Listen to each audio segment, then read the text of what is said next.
지금부터 성경과 신앙 고백서에 따라 사회 현상 읽기라는 제목의 이런 말씀 나누도록 하겠습니다. 강의 받으셨죠? 네. 아유, 네. 이 화면에 아주 내용이 잘 나오네요. 네.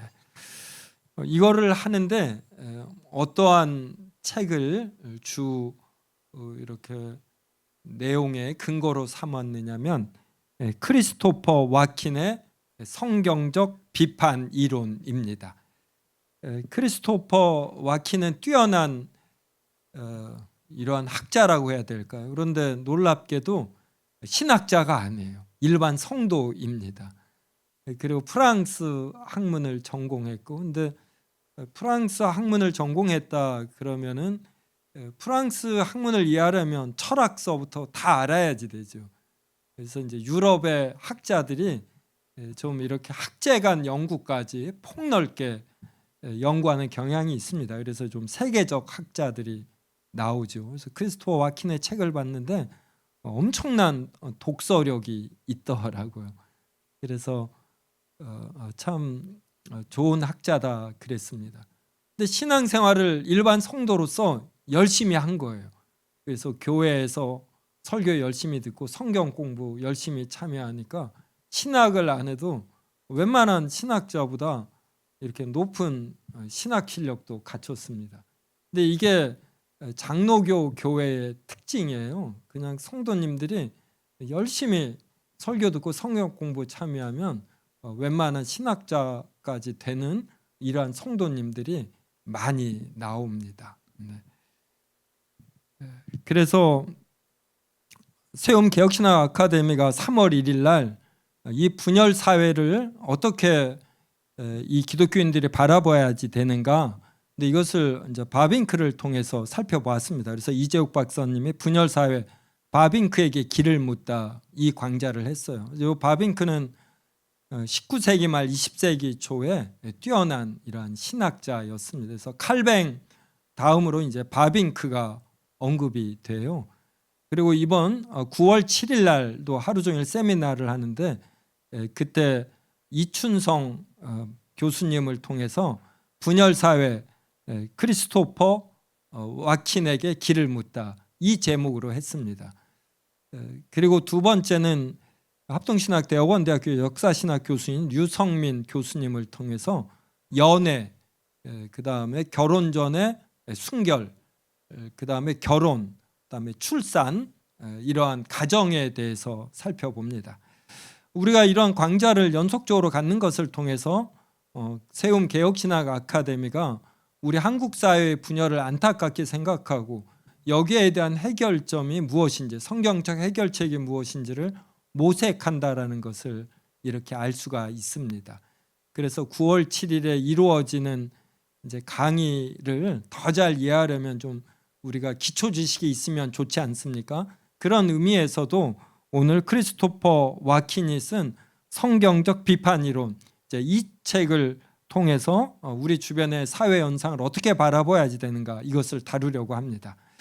그 다음에 이제 9월 8일서부터 매주 화요일 날 강의가 있는데 이 크리스토퍼 와킨이 쓴 성경적 비판 이론 책을 번역한 분이 있는데 이제 신재구 목사님이에요.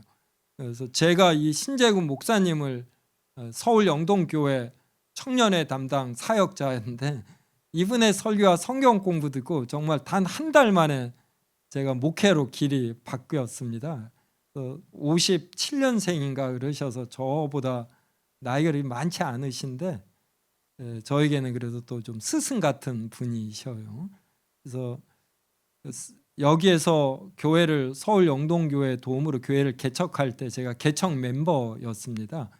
그리고 저는 이제 신학을 하게 되어서 그 교회를 나왔고 신재구 목사님은 구 시드니로 가서 성공회 아시죠? 그래서 성공회 목사님이 되어서 2년 전에 정년 은퇴했어요. 근데 영어를 얼마나 잘하시는지 책 번역을 굉장히 높은 수준으로 하십니다. 그래서 이 책이 이렇게 두꺼워요. 근데 이 책 번역을 잘 하셨거든요. 그래서 9월 7일 날 이 책으로 이춘성 박사님이 발표를 하고 그리고 화요일 날 중에 이제 시드니에서 이분이 줌으로 강의를 하는 거예요. 그래서 본인의 이러한 목회 전반을 나눠주고 또 번역자로서 이 책에 대해서도 언급하기로 했습니다. 자, 이제 본 강의 안으로 들어가겠습니다. 들어가는 말, 여러분은 보수적입니까? 진보적입니까? 네. 이번 강의의 목적은 특정 정당이나 이념에 대한 지지가 아니라 그리스도인은 사회 현상을, 특별히 보수와 진보를 어떻게 바라보아야 하는가입니다. 많은 사람들이 현상과 이념 등으로 성경을 해석하지만 우리는 성경과 신앙 고백서에 따라 정치와 사회와 이념과 같은 사회 현상을 해석해야 합니다. 그래서 사람은 자신이 갖고 있는, 자신도 알지 못하는 이러한 전제들, 이게 많이 있습니다. 그래서 성경을 읽을 때도 이러한 이해를 갖고 성경을 보는 것이에요. 근데 이러한 자세를 우리는 최대한 버리고 성경의 내용을 가지고 이제 우리 주변에 일어나는 현상들을 바라보아야지 된다. 이게 참 쉽지 않겠죠. 자신의 전제가 무엇인지, 내가 중요하게 여기는 것들이 무엇인지 이것을 파악하는 게 쉽지 않거든요. 근데 이제 이런 강의를 통해서 우리가 이런 개념을 갖고 그래서 또 자기 자신도 살펴보는 것입니다. 2번, 크리스토퍼 와킨은 성경적 비판 이론 (Biblical Critical Theory)에서 현대 정치와 문화의 가장 큰 병폐 중 하나로 진보와 보수의 극단적인 이분법적 대립을 꼽습니다.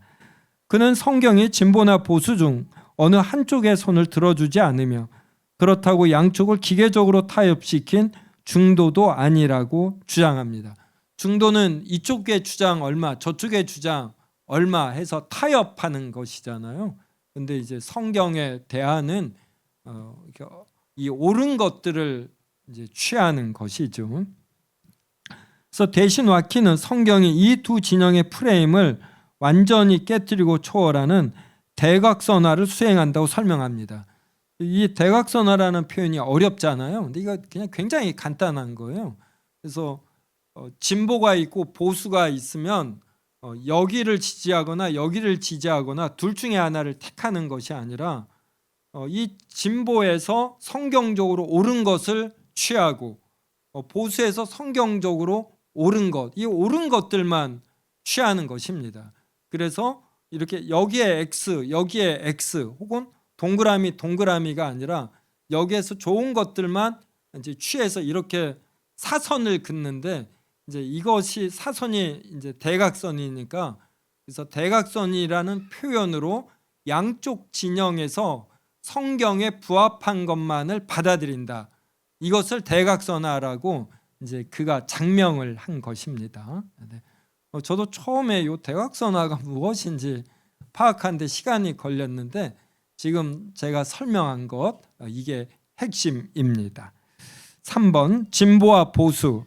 와키는 현대의 진보와 보수의 싸움을 프로이트의 개념을 빌려 사소한 차이에 대한 나르시시즘이라고 부릅니다.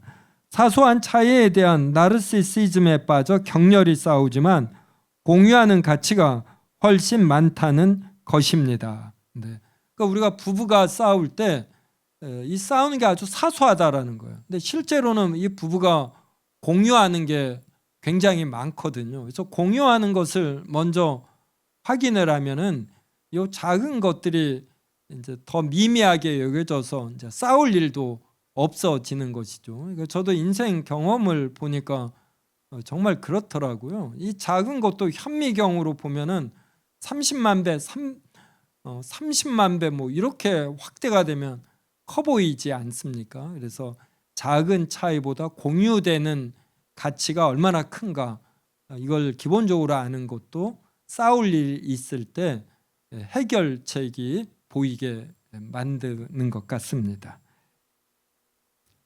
사소한 차이에 대한 나르시시즘에 빠져 격렬히 싸우지만 공유하는 가치가 훨씬 많다는 것입니다. 현대적 관점에서 보면 두 진영은 근대성이라는 같은 뿌리에서 나온 쌍둥이와 같다는 것입니다. 현대 사회에서 진보와 보수의 차이는 블랙과 화이트의 차이라기보다는 칠성 사이다와 스프라이트의 차이에 가깝다. 이제 이런 걸 신재구 목사님이 번역한 거예요. 이게 저 같으면은 요 세븐업 하면 아마 세븐업 또 저도 카투사에서 이런 거 많이 마셔봤거든요. 아마 이렇게 번역했을 터인데 이제 이분은 요 세븐업을 칠성 사이다. 그러니까 확 와닿죠. 예. 그래서 칠성 사이다와 스프라이트의 차이에 가깝다. 둘은 서로를 갈라놓는 차이점보다 서로 공유하는 공통점이 훨씬 더 많다.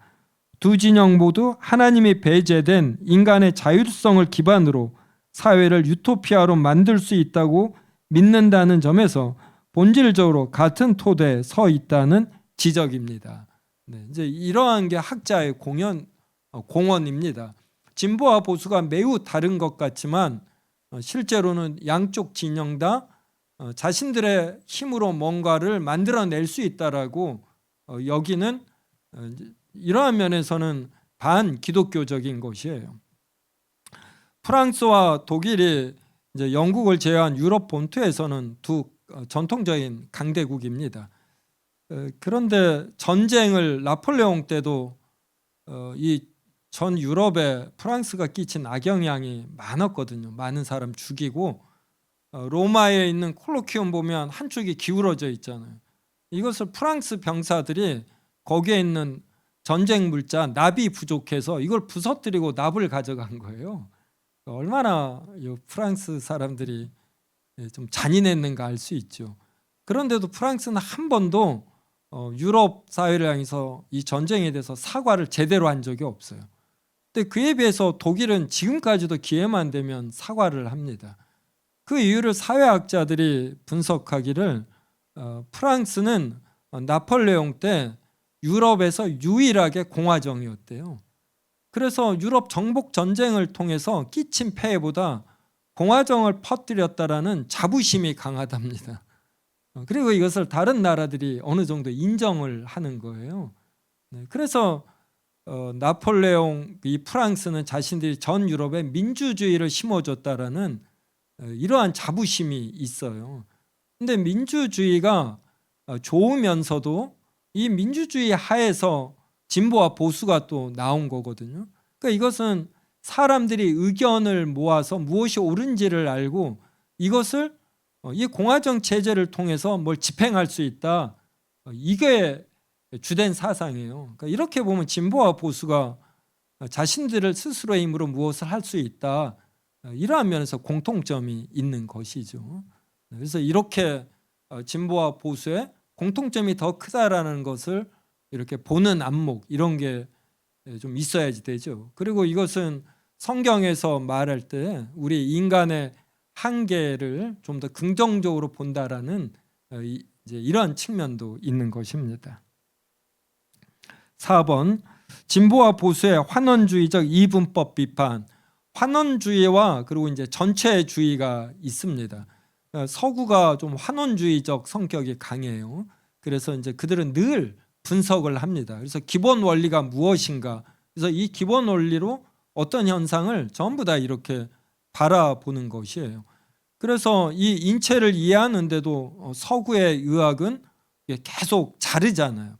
그래서 분해를 합니다. 이걸 뭐라고 그러죠? 시체를 해부를 해요. 그래서 제가 스코틀랜드 에버딘에서 공부를 했는데 에버딘이 굉장히 북쪽입니다. 바로 밑에가 그 에딘버러예요. 스코틀랜드의 수도죠. 그때 그 의대가 유명한데 왜 유명하냐면 어떤 사람이 그 의대에 싱싱한 시체를 끊임없이 제공했어요. 또 이 사람이 사람을 그렇게 죽인 거예요. 돈 받고 판 겁니다. 그래서 이 에딘버러 의대가 해부학으로 유명을 이제 이렇게 했어요. 그런데 우리는 동의보감 허균 때 보면은 허균이 이 인체를 이해하는데 제가 기억을 해요. 드라마에서 자신이 해부해봤다. 이게 굉장히 놀라운 현상인 거예요. 그러니까 동양에서는 잘 해부를 안 합니다. 그래서 이걸 통으로 이해해버려요. 그래서 이렇게 진맥을 잡고서 이렇게 예측을 하는데 이 진맥이 상당 부분 맞히면서도 제가 최근에 우리 어머니도 돌아가시기 전에 한의원 열심히 다녔어요. 우리 아이들 낳으면 다 보약 먹이고 그랬습니다. 한의학을 얼마나 신봉하셨는지. 그런데 나중에 어머니 돌아갔을 때 그 한의사가 왔는데 얼마나 쑥스럽습니까? 본인이 이것을 못 알아맞혔으니까. 그러니까 이렇게 진맥을 잡고 하는 데는 한계가 있어요. 그러니까 이 환원주의적으로 계속 쪼개서 이 원리를 찾아내려고 한 것이 서구에서 엄청난 요 스캔하는 기계들을 만들어냈잖아요. 그래서 지금은 한의학도 진맥보다는 이런 서양 의학에서 발달된 스캐너들, 이런 기구를 이용하려고 하는 것입니다. 그런데 또 통으로 이해하는 장점이 많이 있거든요. 그래서 여하간에 진보와 보수의 환원주의적 이분법, 이것을 보면은 와키는 진보와 보수가 각각 성경적 진리의 절반만을 붙잡고 그것을 전체인 양 왜곡하는 환원주의적 이단과 같다고 분석합니다. 사회적 핵심 이슈를 대하는 두 진영의 왜곡 방식은 다음과 같습니다. 자, 사회적 이슈에 대해서 진보 좌파의 프레임과 보수 우파의 프레임이 있습니다. 어떤 범죄가 발생하면 이제 이것을 어떻게 바라보는가? 진보들은 일단 연민, 어떤 궁유람을 갖습니다. 그리고 이 범죄의 원인을 이제 해결하려고 합니다. 그러면서 사회적 구조적 원인을 강조해요. 그래서 어떤 사람이 못 살면 이 사람이 게으르다 이렇게 보기보다는 이 사람이 못 사는 사회 구조적 원인이 있을 것이다. 그래서 자본가가 근로자의 것을 많이 가져간다. 그래서 이런 노동투쟁을 한다든지 노동 3법을 만든다든지 이제 이렇게 되는 겁니다. 그러면 어떤 학생이 공부를 못하면 이 학생이 게으르다, 그리고 능력이 부족하다 이렇게 보지 않고 모든 것을 경쟁으로 학생을 이렇게 차별하는 이런 제도 자체가 잘못됐다. 그래서 수능, 매월 보는 수능은 어떤 자라나는 청소년의 마음을 짓밟는 것이므로 이것은 없애자, 이렇게 됩니다. 그래서 진보 교육감이 되면은 거의 이런 형태로 교육 정책이 바뀌어요. 그래서 진보가 되면은 항상 늘 이렇게 문제를 보려고 하는 건 이제 이러한 것을 환원주의적 분석이다, 이제 이렇게 표현하는 겁니다.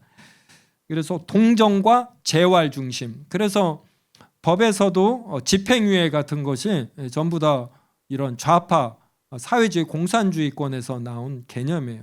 그래서 범죄를 때리고 바로 형 집행을 하지 않냐고 요 집행을 유예하는 거예요. 그러니까 사람에 대해서 계속해서 기대를 갖고 가능성을 갖고 이렇게 바라봅니다. 근데 이에 비해서 보수는 연민 이전에 공의, 무엇이 옳으냐, 그리고 질서, 그리고 범죄를 했으면 범죄자는 처벌받아야지 된다. 그리고 개인보다 사회가 보호돼야지 된다.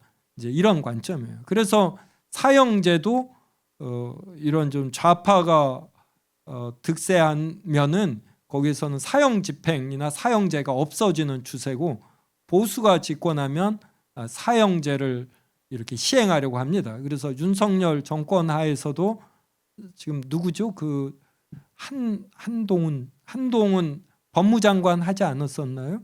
그때 그동안 우리가 사형 집행이 안 되어서 사형 집행을 할 수 있는 교도소들의 시설을 점검하라, 이러한 명령을 내렸어요. 이제 제가 왜 이런 거를 다 기억을 하냐면, 이제 제가 이러한 진보와 보수의 환원주의적 접근 방법을 알기 때문에 각 정치인들이 말하는 것이 제가 이렇게 쉽게 분석이 됩니다. 그래서 바로 한동훈 씨가 그렇게 했던 것도 제가 그냥 쉽게 이렇게 기억을 하는 것이에요. 네.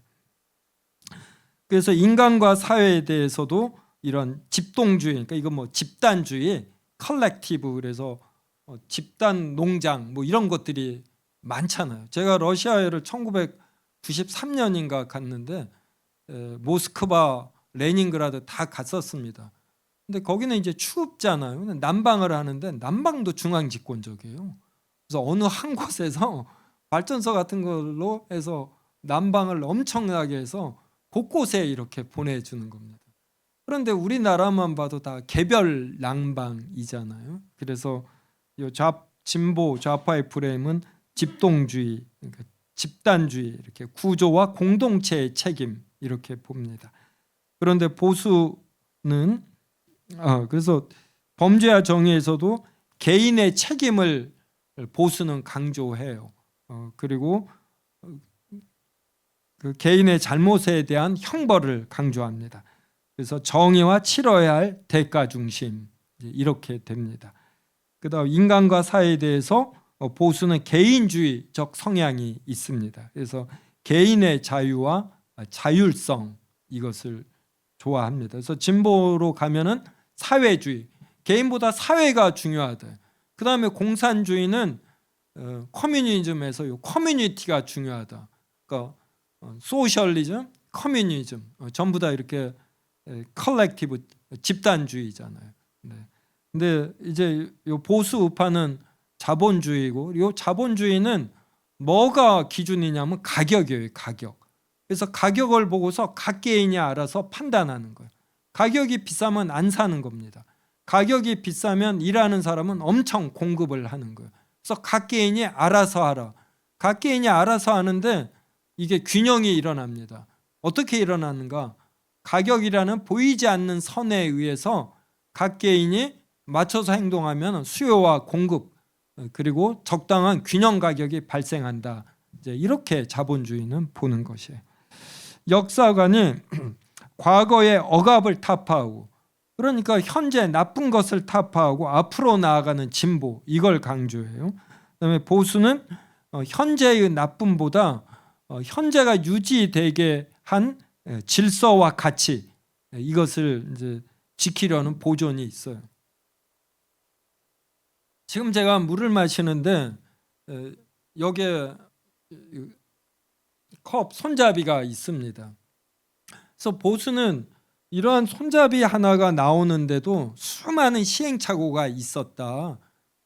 그런 끝에 이것이 만들어진 것이다. 이렇게 봐요. 그래서 이미 만들어진 어떤 질서와 제도가 있으면 이게 왜 이러한 질서와 제도가 있는가? 이 역사성을 살펴보려고 합니다. 그래서 이것이 지니는 긍정적 의미, 이것을 취하려고 해요.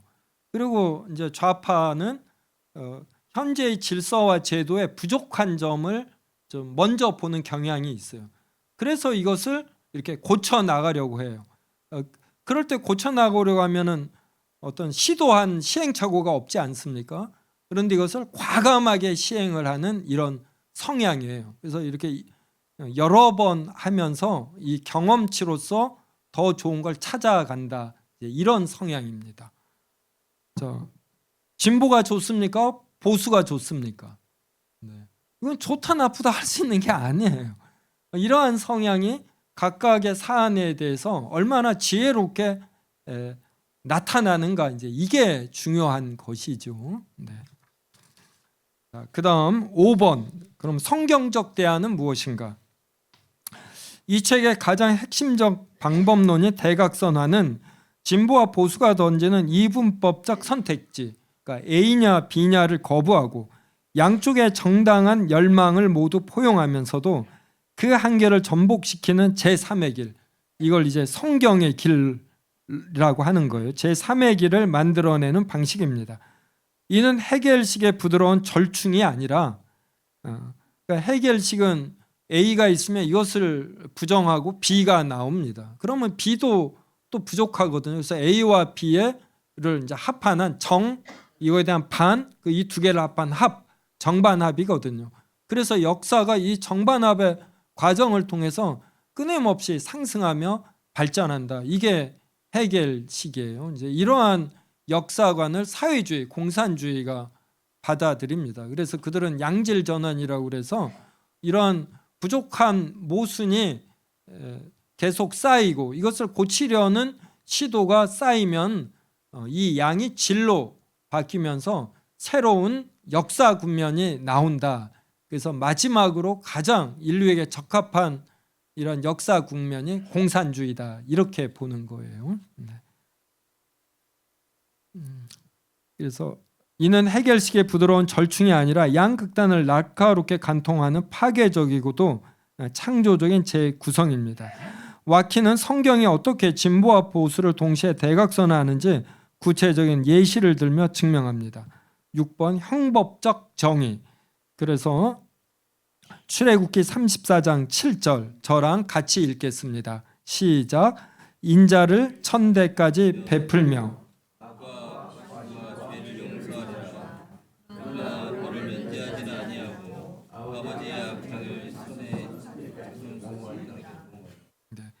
그래서 보수의 열망은 악은 반드시 처벌받아야 한다. 그래서 정의예요. 그래서 이게 보수성이 강한 정부나 정권이 이제 들어서면은 우리가 사면을 하잖아요.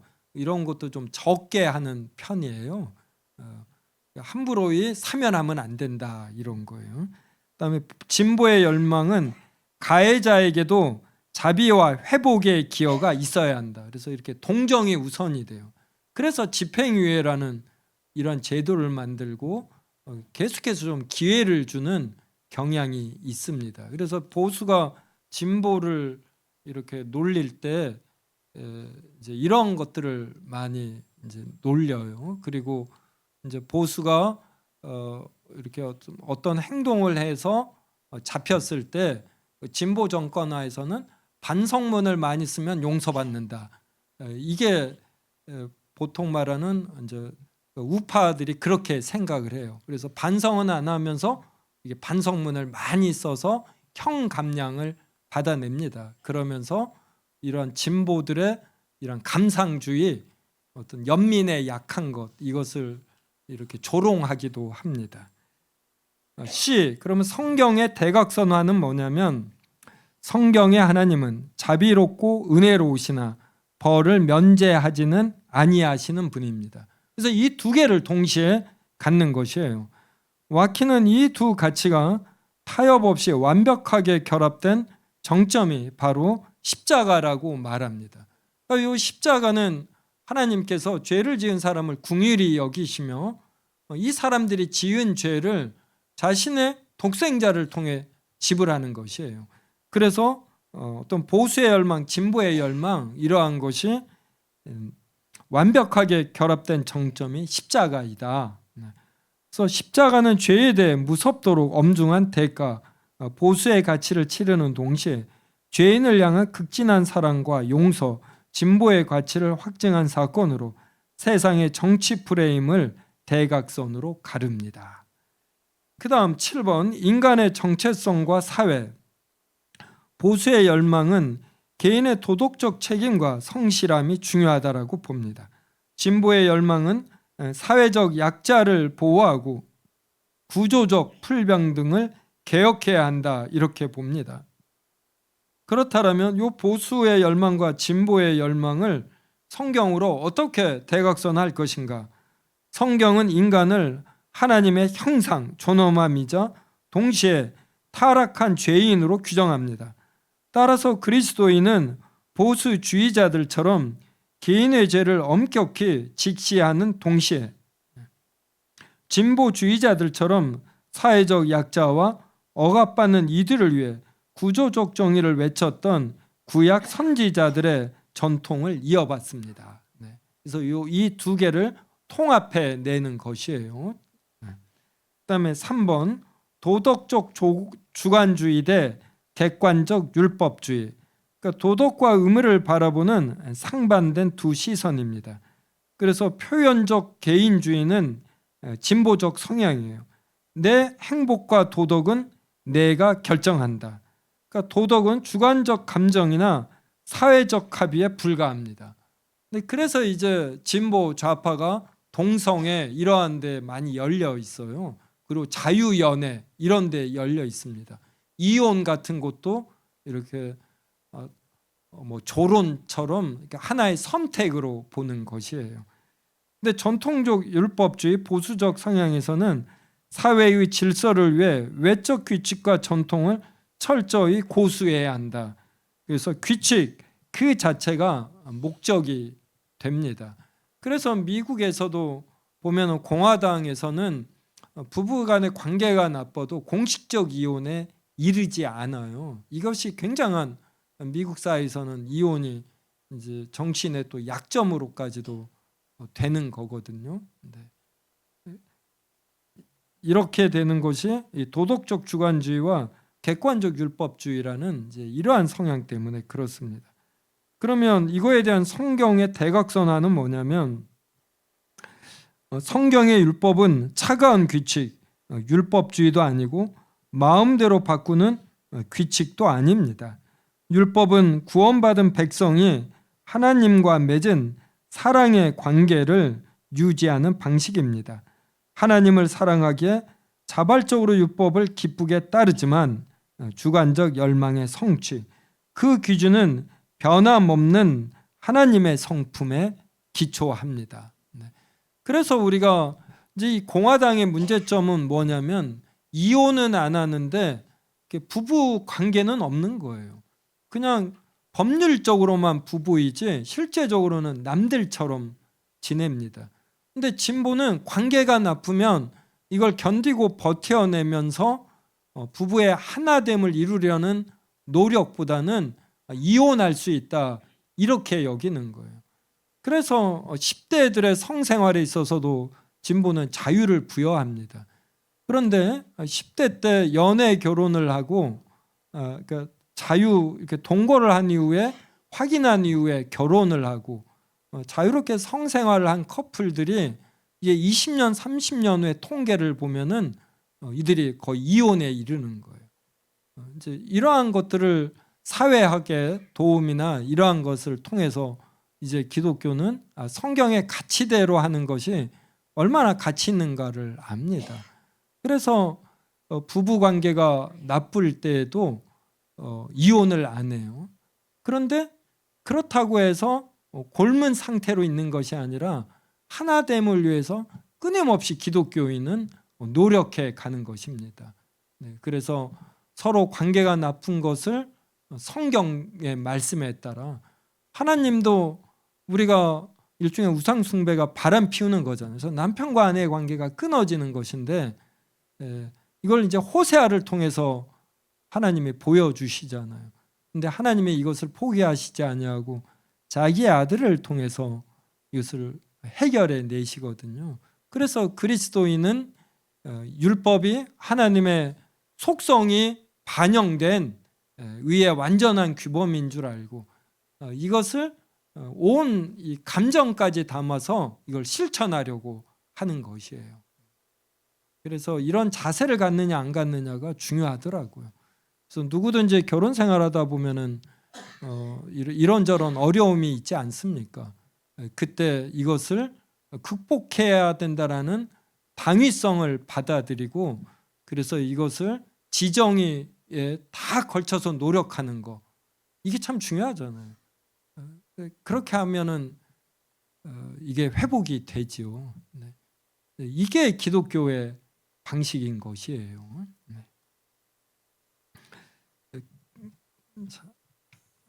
그 다음에 이제 마지막 3쪽 보겠습니다. 구조적 결정론과 능력주의, 사회적 불평등과 인간의 비극을 설명하는 프레임. 그래서 구조주의, 마르크스주의는 진보적 성향이에요. 인간의 모든 불행과 악은 가부장제, 자본주의 같은 사회구조 탓입니다. 개인은 구조의 피해자일 뿐입니다. 일종의 해체주의 이런 것과 맞물려서 진보들에게는 이제 이런 성향이 있어요. 그래서 우리나라에서도 운동권 학생들이 이런 대정부 투쟁을 하다가 이런 이제 좌익 사상을 받아들일 때 그들이 이런 자유연애, 성생활에서도 좀 자유로워진다라든지 이렇게 계속해서 개혁을 해가다 보면은 무엇이 기준인지 이제 이러한 것들이 상실이 되어지는 거예요. 지금 우리 사회가 그렇습니다. 제가 굉장히 놀라는 것이 우리 기독교는 반동성애에 많이 집중되어 있는데 지금 페이스북이나 이런 거 보면은 아주 그냥 멀쩡한 여자들이에요. 얼굴들도 예쁘고 그런데 자신들의 성경험을 자유롭게 나눠요. 그래서 지금은 결혼 전에 성생활이 그냥 하나의 어떤 취미 생활이 돼버렸어요. 그래서 어떻게 하면 더 즐겁게 성생활을 할까, 이렇게 변해 버렸습니다. 그래서 결혼 전의 성생활 이러한 것이 동성애가 다른 것이듯 틀린 것이 아니듯 자유로운 성생활도 이제는 틀린 것이 아니라 다른 것이 되어버렸어요. 다른 것이. 그 다음에 부모와 자식 간에 있어서도 그냥 대등해져 버린 겁니다. 대등해져서. 그러면 이것이 교육권에 들어가면은 선생님의 권위가 약해져요. 그러니까 요사이 소풍 같은 거, 수학여행 같은 것이 자꾸만 없어진다고요. 왜냐하면 교사들이 너무 민원을 받는 거예요. 우리 아이는 혼자 자게 해주세요라든지 요구사항이 너무나 많으니까 이런 거를 가면은 너무나 교사들이 힘든 겁니다. 그래서 학교에서 안 가려고 하는 거예요. 그리고 사회가 이러면은 이게 교회도 들어와요. 그래서 교회도 자꾸만 민주주의적 사고방식을 합니다. 뭐 이렇게 중고등부하면 학생들의 의견을 들어보자, 교사들의 의견을 들어보자. 이것은 듣긴 들어야지 되는데 이것은 후순위거든요. 성경이 무엇라고 말하는가, 교회 전체가 지닌 가치나 어떤 계획, 목표는 무엇인가, 이 생각하에서 이 중고등부가 맞춰가는 이런 사고가 약해져요. 그 다음에 국가가 뭘 많은 걸 해주니까 우리 교회에서는 우리 부서에 뭘 해주는가, 이제 이런 식의 사고도 교회에 점점 강해지는 것을 제가 확인하게 됩니다. 그래서 또 페미니즘도 발생합니다. 부부간에 있어서 여자의 순종과 남자의 사랑, 이러한 가치는 사라지고 남녀가 동등해져요. 그래서 지금 남자 여자가 굉장히 싸웁니다. 근데 제가 볼 때 가장 차별주의자는 하나님이에요. 남자가 애를 낳습니까? 여자가 애를 낳습니까? 전진수 집사님. 좀 어려운 질문인데 이거 여자가 애를 낳아요. 이거 하나님이 정한 창조 질서예요. 이건 인정해야지 돼요. 여러분, 테니스에서 여자 세계 1위가 남자 누구하고 붙으면 비슷한 줄 알아요? 남자 현역 선수하고는 시합하면 안 돼요. 은퇴한 40대 선수하고 하면 비슷해요. 특히 테니스는 힘을 필요로 합니다. 힘을. 그래서 탁구나 배드민턴은 동양계 남자가 세계 1위를 하는데 테니스는 전부 서구권 남자들이 1위를 해요. 파워가 중요하니까. 축구, 우리나라 여자 국가대표가 몇 살 때하고 시합하면 비슷한 줄 알아요? 남자? 중학교에 중학교. 고등학교도 안 해요. 중학생들이 공 잡고 뻥 차고 뛰면은 게임 끝이래요. 주력 차이로 여자 국가대표가 못 이긴다고 합니다. 이것은 우리가 인정해야지 되는 것이에요. 이런 것까지 우리가 일종의 이게 창조 질서잖아요. 그래서 기독교인은 남녀 질서를 바라보고 해석하는 데 있어서도 가장 올바른 결정을 내릴 수 있는 것이에요. 그래서 이러한 하나님이 창조적으로 심어놓은 질서를 인정하고 태어날 때부터 발생하는 차이를 인정하면서 이것을 배려하려고 하는 것, 이제 이런 게 성경적인 것이죠. 그래서 이제 저는 성경에 이러한 것을 이제 믿기 때문에 하나님의 창조 질서가 무엇인가, 이제 이것을 보려고 합니다. 그러니까 기독교인은 이걸 보려고 해야지 되는 거예요. 그래서 남녀가 무조건 이렇게 평등하다 이것이 아니라 여자는 애를 낳는 것이에요. 그러면 여기에 맞춰서 존중받아야 되는 것이 있는 것이고 남자는 근력이 뛰어납니다. 여기에 의해서 존중받으면서 책임져야 할 것이 있고 이제 이런 식으로 사고를 해야지 남자와 여자는 같다. 이제 무조건 같다. 그래서 이제 남자가 군대를 갑니다. 그럼 남자들이 피해 의식을 갖잖아요. 여자에게도 똑같은 걸 요구하는 거예요. 그래서 뭐 당직을 보면 여자도 당직을 봐라. 요 사회는 완전히 이런 식의 사고방식이더라고요. 자, B. 신자유주의, 능력주의, 보수적 성향. 모든 것은 개인의 노력과 선택에 달렸습니다. 성공도 실패도 온전히 개인의 책임입니다. 이번에 삼성전자가 반도체 부서와 그다음에 뭐 스마트폰이니 네트워크분이 이간에 이런 성과금 차이가 있어요. 한쪽은 6억입니까? 그리고 다른 쪽은 600만 원이더라고요. 이게 10년 전에 이렇게 결정됐다라면 우리 사회가 수용하지 않습니다. 왜냐하면 우리 민족은 우리나라는 전반적으로 깔려있는 전제가 뭐냐면 당군의 후손이다. 이 교육을 우리가 알게 모르게 많이 받아요. 그래서 한민족이라는 의식이 강합니다. 그래서 유럽이나 미국 어디를 다녀봐도 우리나라처럼 화장실 인심이 좋은 데가 없어요. 왜냐하면 같은 한 핏줄이기 때문에 화장실 깐깐하게 하는 거는 우리 정서에 좀 맞지 않는 것이에요. 그래서 우리는 어느 한쪽이 너무 잘 되고 이것을 그대로 자신의 화려한 집이나 이걸로 표현을 하면 이걸 굉장히 불편하게 우리 민족은 여겨요. 그래서 때를 쓰는 게 우리는 가능해요. 그게 왜냐하면 한 핏줄이라는 의식이 있기 때문이거든요. 근데 한 회사에서 6억과 600 이거는 10년 전 20년이면 받아들일 수가 없어요. 우리가 IMF 때 금 내놨잖아요. 저희 어머니도 금 다 내놨거든요. 이게 한 핏줄 의식 때문에 그러고, 그래서 국가에 어려움이 발생하면 똘똘 뭉쳐서 이걸 막아냅니다. 그런데 지금은 많이 개인주의화됐어요. 저는 이것을 이제 우리 아이들이 좀 어린 편이니까 이제 지금은 다 고등학교를 막내가 졸업했지만 얘네들을 보면서 압니다. 그리고 첫째와 다섯째 사이에도 문화 차이가 있어요. 첫째만 해도 집단주의가 있는데 막내는 훨씬 그 나이권은 더 개인주의가 가능합니다. 그래서 지금 삼성전자의 성과금 분배에 관한 이 결정을 우리 사회가 그래도 어느 정도 받아들여요. 이것은 우리 사회가 굉장히 개인주의화 되었다. 이제 이렇게 됩니다. 그래서 예전에는 혼자서 밥 먹는 걸 부끄럽게 여겼잖아요. 인간관계가 서툴다. 그래서 제가 대학교 때 신문 기사를 제가 기억해요. 대학교 이제 30대인지 모르는데 일본에서도 혼자 밥 먹는 거 부끄럽게 여겨서 혼자 밥 먹는 사람들이 화장실 가서 밥을 먹는다. 이렇게 기사가 실렸어요. 근데 지금은 아예 혼자 밥 먹는 것이 이제 보편화가 되어 버렸습니다. 그래서 이제 교회도 이 문화의 영향을 꼭 받게 돼 있어요. 그래서 교회도 점점 공동체성이 이렇게 이제 약해지는 겁니다.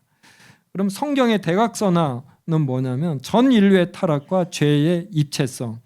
성경은 죄를 입체적으로 다룹니다. 죄는 개인의 마음에서 시작되는 도덕적 부패, 보수의 가치인 동시에 그 죄가 쌓여서 사회 시스템과 제도마저 오염시키는 구조적 악으로 발전한다고 봅니다. 성경은 구조적 악을 개혁하라고 외치면서도 개개인의 영혼이 하나님 앞에 죄인임을 엄중히 짚어내며 양쪽의 눈먼 지점을 동시에 폭로합니다. 네. 이렇게 대각선화한다. 그다음에 10번 획일적 동질성과 파편화된 다양성, 공동체와 정체성을 다룰 때의 딜레마. A.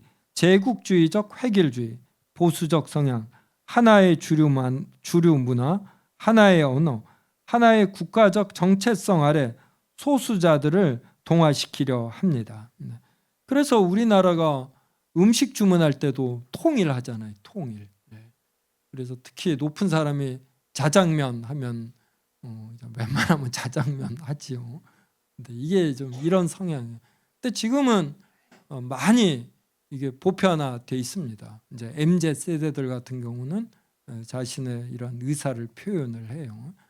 그리고 예전에는 토요일 날 저도 회사 다녔을 때 20대 때 금요일 날 회식들 많이 했어요. 토요일 날 저도 직장 나갔었거든요. 오전에 나가고 밥 먹고 헤어지고 그런 시대에는 집단 회식도 많았습니다.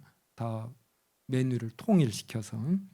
근데 파편화된 부족주의, 진보적 성향은 각자의 전체성, 그래서 인종, 젠더, 계급에 따라 극단적으로 갈라져 대화가 불가능한 파편화를 낳습니다. 그래서 이런 때는 뭐가 중요하냐면 효용주의가 이제 중요해져요. 그래서 최대 다수의 최대 행복.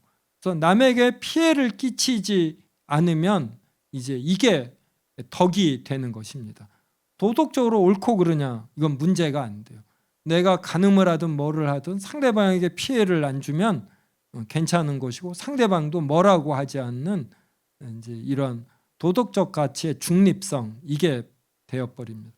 근데 기독교는 계속해서 간음하지 말라 10계명의 7계명에 따라 말하거든요. 이제 그러기 때문에 기독교가 이러한 가치를 내세울 때마다 이제 진보와 보수 모두에게 미움을 받게 됩니다.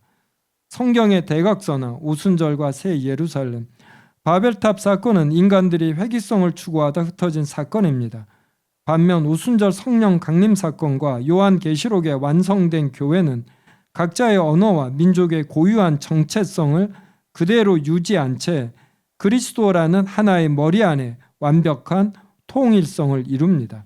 서로를 집어삼키는 획이라도 아니고 서로를 밀어내는 파편화도 아닌 다양성 속의 통일성이라는 초월적 공동체를 제시하는 것입니다.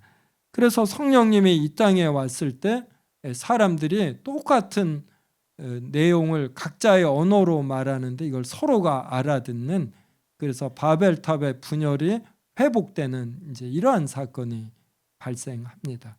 그래서 우리는 하나님의 법에 어긋나지 않는 것에 있어서 다양성, 그리고 하나님의 법에 맞는 데에서 일치성, 이제 이러한 걸 추구하는 것이죠. 자, 마지막으로 11번 유토피아적 낙관주의 대 냉소적 비관주의입니다. 이것은 역사의 미래를 바라보는 두 가지 시선입니다. 그래서 계몽주의적 진보주의, 진보적 성향은 인간의 이성과 과학 기술이 인류를 영원한 풍요와 유토피아로 인도할 것이라는 맹목적 낙관론입니다. 그 다음 포스트 모던적 허무주의, 현대문화 전반은 기후위기, 전쟁, 불평등을 보며 인류에게는 미래가 없다고 믿는 종말론적 냉소주의입니다. 성경의 대각선화, 이미와 아직, 종말론적 소망. 성경은 인간 스스로 낙원을 건설할 수 없다는 점에서 세상의 유토피아적 환상을 깨부숩니다. 비관주의적 현실 직시. 그래서 이것을 비관주의적 선지자적 관점 이렇게 표현합니다.